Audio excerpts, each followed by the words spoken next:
আসসালামু আলাইকুম। এডুকেশন বাসানো চ্যানেলে আপনাদের স্বাগতম। একদম ঝটপট জিলাপি বানিয়ে দেখাবো। মচমচে জিলাপি গরম, গরম খেতে অনেক মজা। দেখতে যেমনই হোক শেপটা অত সুন্দর করে পারি না দোকানের মতো। খেতে কিন্তু অনেক মজা হয়েছে। এখানে আমি ১ম এ ২ কাপ ময়দা নিয়েছি। এখন অল্প, অল্প পানি দিব আর মিক্স করে নেব। এখানে ব্যাটারটাই হচ্ছে আসলে ইম্পোর্টেন্ট। এখানে ব্যাটারটা যত স্মুথ করা যাবে, জিলাপিটা তত বেশি ভালো হবে। স্প্যাচুলা দিয়ে সুন্দর হবে না, এজন্য আমি হাত দিয়ে করে নেব। এই যে এরকমভাবে হাত দিয়ে কুচলিয়ে, কুচলিয়ে ভালোভাবে মেখে নিতে হবে। মানে এমনভাবে উপরের থেকে এভাবে দিয়ে করতে হবে যেন ব্যাটারটা অনেক সুন্দর হয়। বলে বুঝাতে পারতেছি না, কিন্তু হাত দিয়ে এরকমভাবে করলে ব্যাটারটা অনেক সুন্দর স্মুথলি হয়। এখন ব্যাটারটা রেস্টে রেখে দিয়ে এখানে আমি শিরাটা রেডি করে নেব। এখানে ৩ কাপ চিনি দিয়েছি।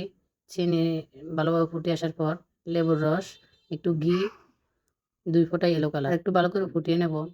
একটু গাঢ় হয়ে আসলে শিরাটা রেডি হয়ে যাবে। ১ তার বা ২ তার প্রয়োজন হবে না। একটু আঠালো ভাব হলে হবে। এখানে আমি বেকিং সোডা দিচ্ছি ব্যাটারের সাথে, যে ব্যাটারটা আমি এরকম স্মুথ